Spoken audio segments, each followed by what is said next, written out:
Assalamualaikum warahmatullahi wabarakatuh. Alhamdulillahilladzi atana ummata Muhammadin khairu ummah wa dinana dinul Islam dinus salamah. Musallian ala nabil Mustafa wa alihil mustakmilina syurafa, amma ba'du. Permisa yang dirahmati Allah Subhanahu wa taala. Puasa Ramadan bersama Isnu Kepri berjudul Etika Bermedia Sosial dalam Pandangan Islam. Allah berfirman dalam Al-Quran, A'udzubillahi minasyaitonirrajim, Bismillahirrahmanirrahim. Ya ayyuhalladzina amanu ku anfusikum wa ahlikum naro wa quduhan nasu wal hijarah alaiha malaikatun giladun syidadun la ya'suna ma amarahum wa yaf'aluna ma tu'marun. Yang artinya, wahai orang-orang yang beriman, jagalah dirimu dan keluargamu dari siksaan api neraka yang bahan bakunya adalah dari manusia dan dari batu. Di sana ada malaikat yang tegas, yang keras, menjalankan apa yang diperintah Allah dan melaksanakan apa yang diperintahnya. Dari ayat tersebut, maka kita harus menjaga diri dan keluarga dari siksaan api neraka. Pada kesempatan ini tentu kita harus menjaga diri sendiri, menjaga agar kita tidak terjerumus ke dalam yang namanya siksa Allah Subhanahu wa taala. Siksa Allah yang ada di dunia antara lain disebabkan karena adanya tangan kita, yang mana saat ini kita tahu di media sosial banyak sekali karena tangan kita, karena ulah dari tangan kita menjadi kita terjerumus atau kita menjadi celaka. Ada yang masuk penjara, ada yang menjadikan sesuatu itu terjebak kepada jatuhnya yang hina dan sebagainya. Menurut riset yang dipublikasikan oleh riset Jerman, Hootsuite menjelaskan bahwa penduduk Indonesia saat ini yang menggunakan internet sebesar 150 juta atau 56% dari populasi penduduk Indonesia, dan yang menggunakan smartphone sebesar 130 juta atau 48% pengguna internet dari jumlah totalitas penduduk Indonesia yang berjumlah 286 juta. Dan juga dari Wellwise yang meneliti tentang banyaknya remaja, dewasa dan anak-anak yang hari-hari bersama dengan internet.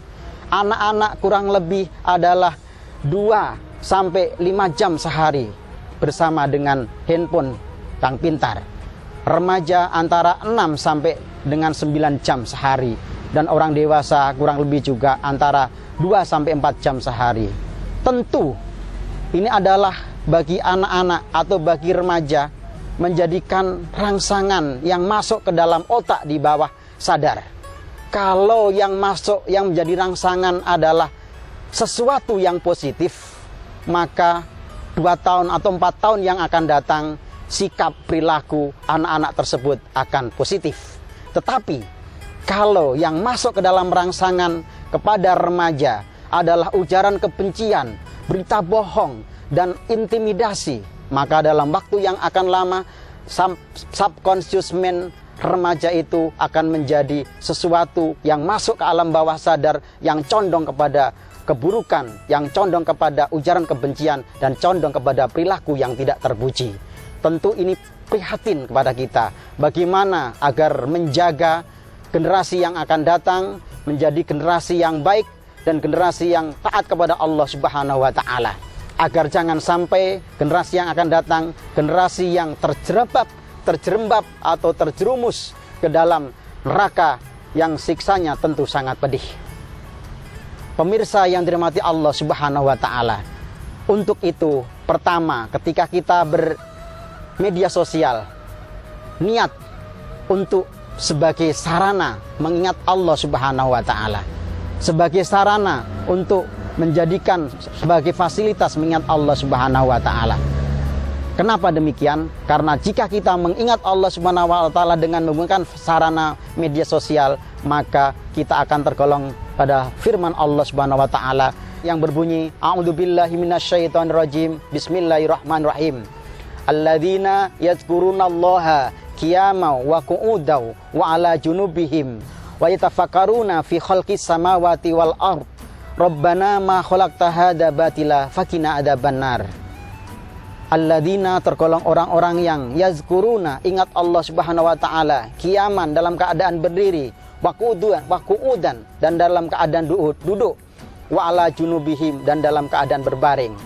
Handphone yang ada di dalam tangan kita jadikan fasilitas untuk mengingat Allah. Karena dalam riset sehari kurang lebih orang melihat handphone pintar itu antara 100 sampai 300. Kita ikutkan di sana mengingat Allah. Memanjat Facebook, menyebut nama Allah, pindah ke Twitter, mengingat nama Allah. Bahkan ketika mengklik, itu kita ingat Allah Subhanahu wa taala. Jika bisa seperti itu, maka handphone, media sosial yang kita kerjakan adalah salah satu fasilitas mengingat Allah Subhanahu wa taala. Jika bisa, maka nanti lama-lama akan membantu pribadi yang mendekatkan diri kepada Allah Subhanahu wa taala. Yang pertama itu. Yang kedua, ketika kita bermedia sosial, hendaknya kita harus berpikir lebih jauh ke depan agar jangan sampai media yang kita buat, status yang kita buat menjadi petaka di masa yang akan datang. Kenapa? Karena yang tercatat di internet itu adalah abadi. Sampai kapanpun tetap akan ada. Bisa jadi 5 tahun yang akan datang akan menjadi pejabat, akan menjadi public figure. Saat ini etikanya mungkin belum berlaku ketika kita masih menjadi orang biasa. Tetapi 5 tahun, 10 tahun yang akan datang, bahkan 20 tahun yang akan datang, ketika menjadi public figure, maka etika itu akan mengikuti apa yang terjadi saat itu. Kemudian yang terakhir, hendaklah kita semuanya ini jangan terlalu memposting atau membuat status yang terlalu privat.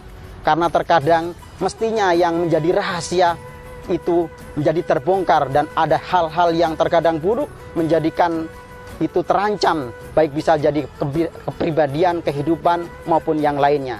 Demikian yang bisa saya jelaskan, semoga menambah wawasan kita dan menjadi ilmu yang bermanfaat.